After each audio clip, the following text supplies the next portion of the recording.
Then we come to the third aspect, which is called reinforcement learning. As I told you, that in reinforcement learning, the machine, the algorithm is given a task to do. And depending on the task being done, it earns some reward. As the reward is maximized, the machine's learning happens. Now, before understanding this, I would like you to see this, something which is happening on the screen here. A country which is being bombarded with a lot of missiles, they have an intelligent system which can analyze the projectile of the missile, the speed of the missile, and the frequency of the missiles coming in, and it can figure out whether the missile is going to fall on a population or in a barren land. It can accordingly destroy the missile by the help of interceptor. Now, this is one very simple scenario. Think of several hundred rockets being fired. Can you think of some kind of situation in real life? That's up to you. So imagine a country is being bombarded frequently with hundreds of missiles. Now it's a lot of data. Speed of 100 missiles, projectile of 100 missiles, frequency of 100 missiles, location, and many other factors. And a machine can only able to process very fast all this data and can predict where this missile is going to land, and accordingly it can instruct the computer to shoot an interceptor to destroy the missile or do not shoot if prediction is that it is going to fall into a barren land, because destroying one missile is also a huge expense for the country. So they can save on that if the missile is not going to fall on any city. So this is one scenario where the machine will be taught in a simulation by the help of reinforcement learning. Reinforcement learning is useful where you do not have data. You cannot create a war to teach a machine to intercept the missile. You can only simulate, or you can expose the machine to the real scenario and let the machine learn from it. So reinforcement learning generally uses simulated environments where an algorithm is taught about doing some task. Coming back to this previous slide. So the algorithm, the machine, the robot, the software component which is being trained is called agent. That is called agent. The scenario in which it is going to learn about, the scenario about which it is going to learn, that is called environment or scenario also. And that scenario keeps changing. The missiles are coming, the missiles are not coming. One missile is coming or 20 missiles are coming. The state of the environment is not same at a given moment. And there is a goal. The machine is given a goal, destroy the missile. And to achieve that goal, that machine will take some action. That action to be taken will be based on some sort of strategy. And this strategy will be applied by the agent to move towards the goal. And if it is successful, it will earn some reward. And it will learn from it. It will add it to that learning that, okay, that strategy was correct, so it is learned. So with constant exposure with simulated environment with different state of environment, different situations in environment, this agent learns, and then that learning is used in actual situations. As you see here, the terms reward, environment, action, policy, agent, state, and the goal. Now when we look at the applications of this particular thing, if I'm able to teach an agent to move into a particular environment and do something, what is the use? All the industries which are using robots, manufacturing industry, heavy vehicle industry, logistics industries which are the container industry which are moving containers from here and there, all the industries which are involved in moving the things, moving the goods from here and there, dispatch industries, all these industries have this kind of use for robots, intelligent robots. Defense, as you have seen, intercepting the missiles and other kind of defense, intelligent computers guiding the missiles, guiding the defense system. Gaming industry is already working on it. It has already gone very far in this. We have intelligent games, autonomous vehicles. You know the story of autonomous car of Google Waymo. There are autonomous now these flying vehicles also. All the routing applications, all the taxi applications, cab applications are using it. In education, it is very important. It is very useful where you have to simulate the learning through a game. Then it makes the education very interesting, the process. Trading and finance also. So these are the industries where this reinforcement learning is being used nowadays.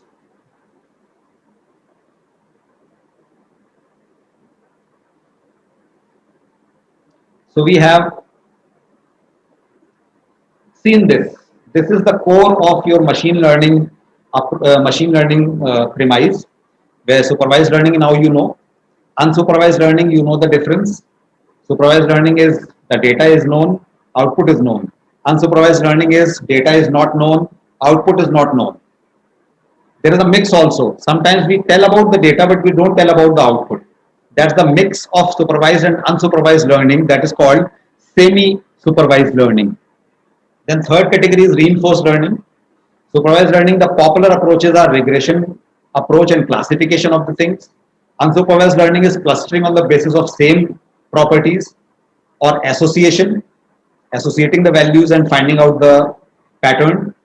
And reinforced learning, which is based on reward maximization or optimization. Now let us see the term artificial neural network.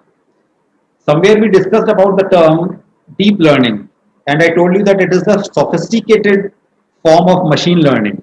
So far we have seen certain algorithms, and there are several hundred algorithms which are already built into programs as Python library or R programming language library or Java library. When you go for programming, all these algorithms are already built for you.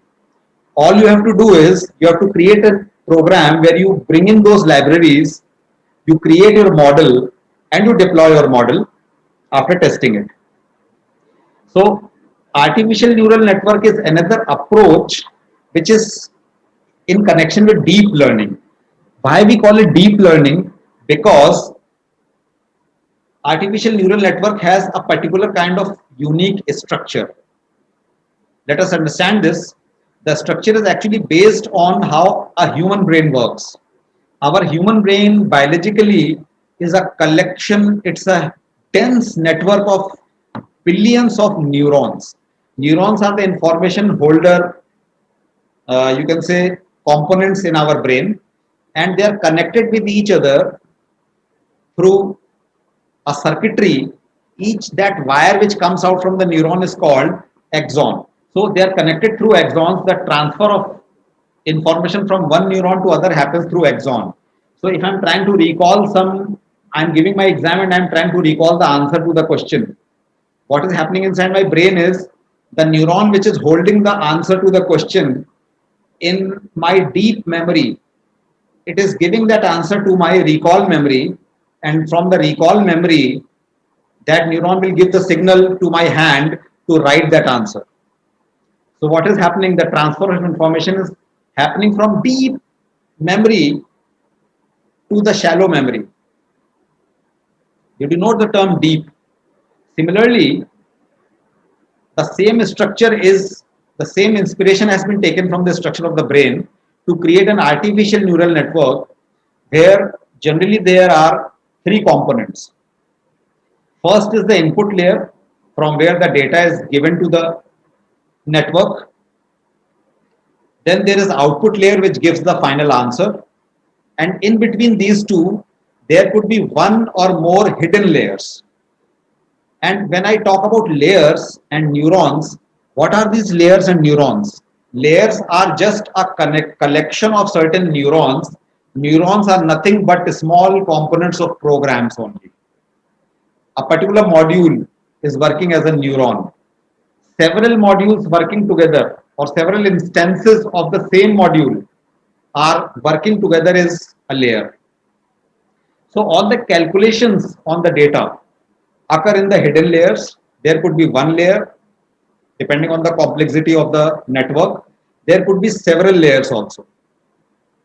And input layers and output layers are just concerned not with the calculation but only taking input and giving output respectively.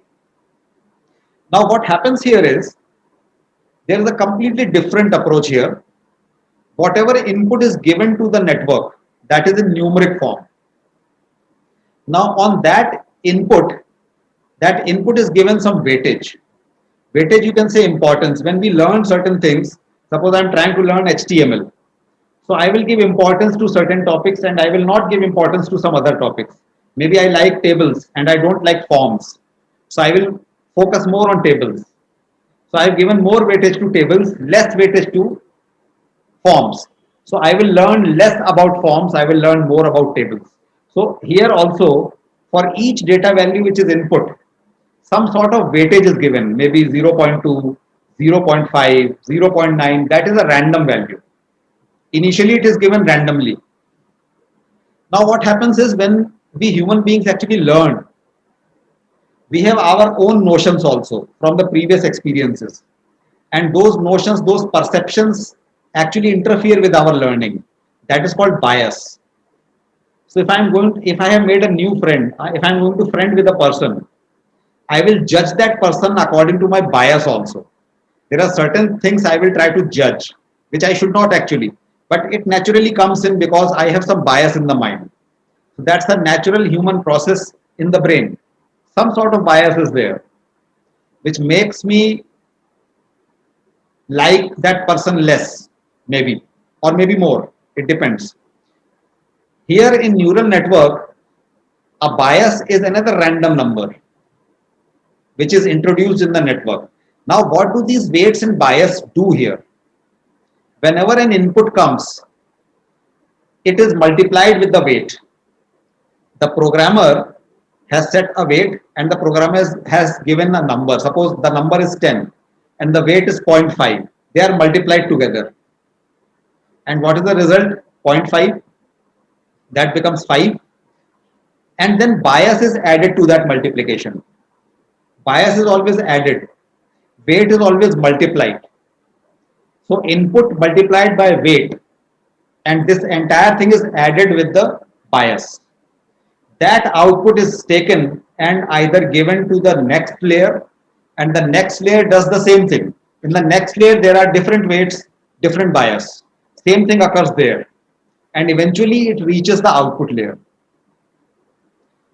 In output layer, whatever is the output that comes, that output is compared with the expected output. Now here some input is given and some expected output is there. That means here the supervised learning is happening. Artificial neural network is doing the supervised learning. So this output which is given by the neural network and the expected output, they are compared together. The difference, these are numeric values. Some sort of difference is calculated. That difference is called error. When the difference is zero, that means the prediction is correct. The output is perfect. And if there is an error, if that error is very large, which is not acceptable, the weights and biases in the neural network are adjusted by the programmer. Programmer either increases the weight or decreases the weight of certain inputs, or it tweaks the value of the bias. And again the same process goes through, and again the output is compared with the expected output. This keeps going on, keeps going on. In real life this happens maybe several thousand times until the error becomes zero.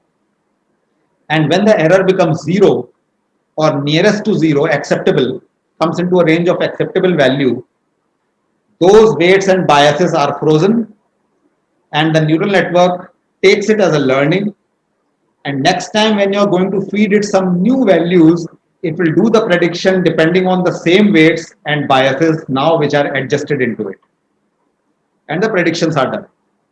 So that is a very interesting approach where we depend upon weights and biases.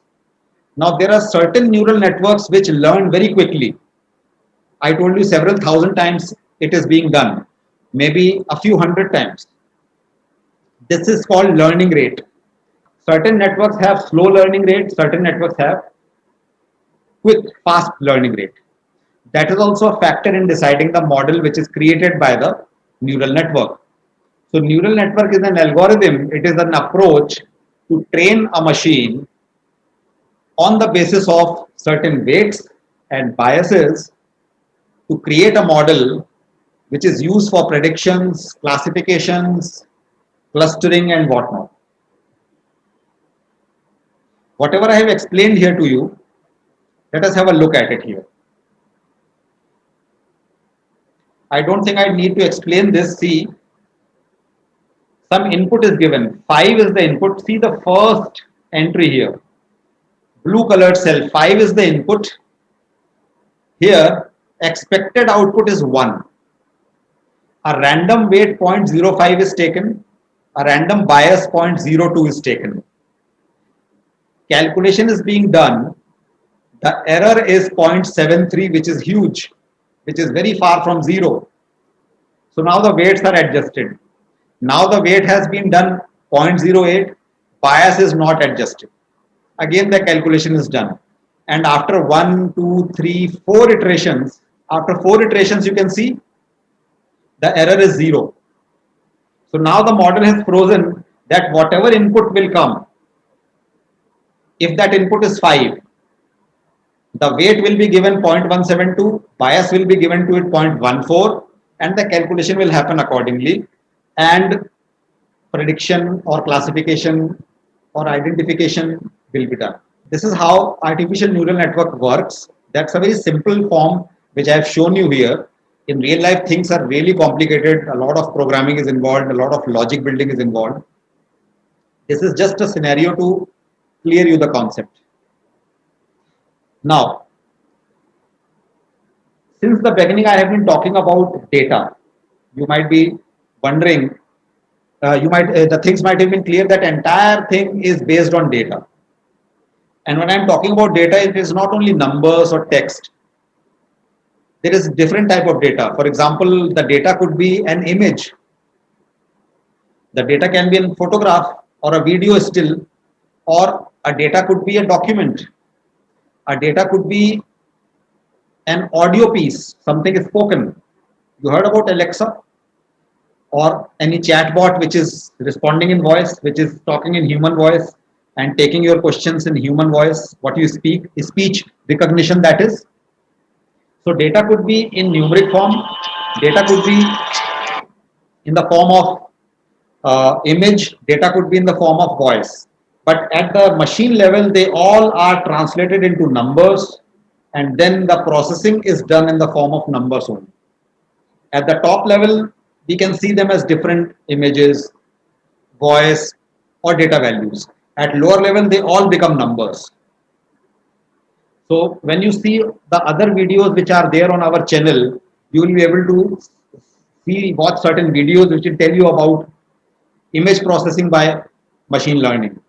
That is called computer vision, or the speech recognition or speech natural language processing by the machine. That is called natural language processing, NLP. So this is the basic concept, but approach behind this concept is this which I have discussed with you today. I give you another example of computer vision. As you see here, there are 3 images. You see here at the top, there are 3 images which are a digit 4.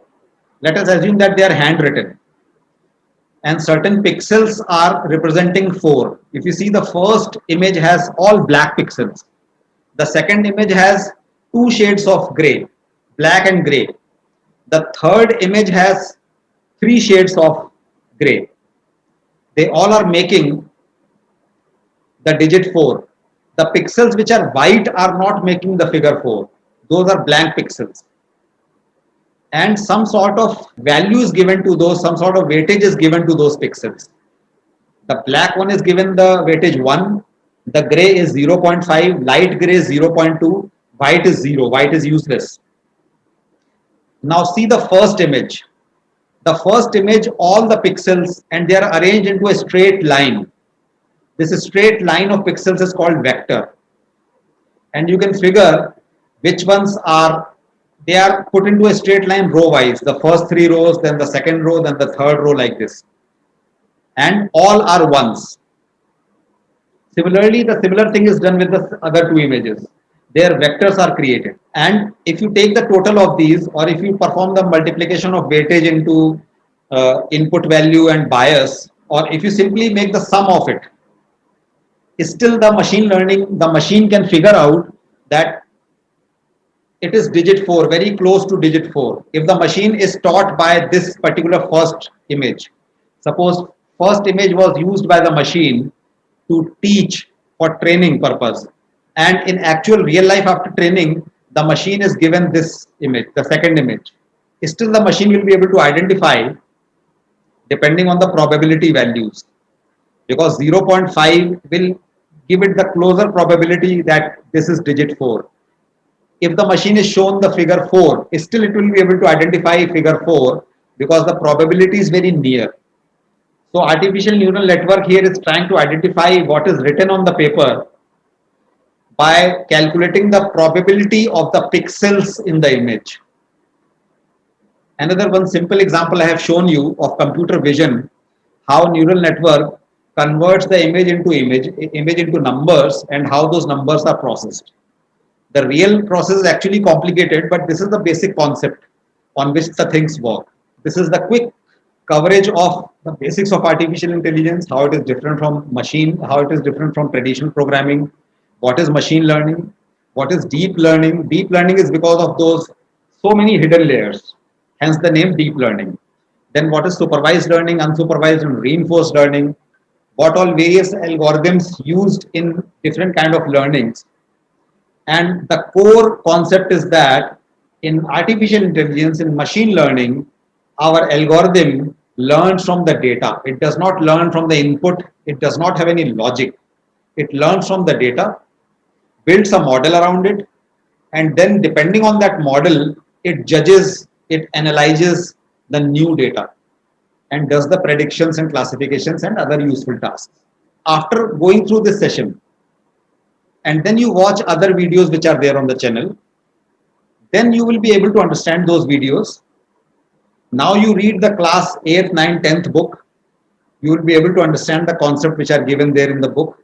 This session's purpose was that to prepare you to read and understand the book, number one.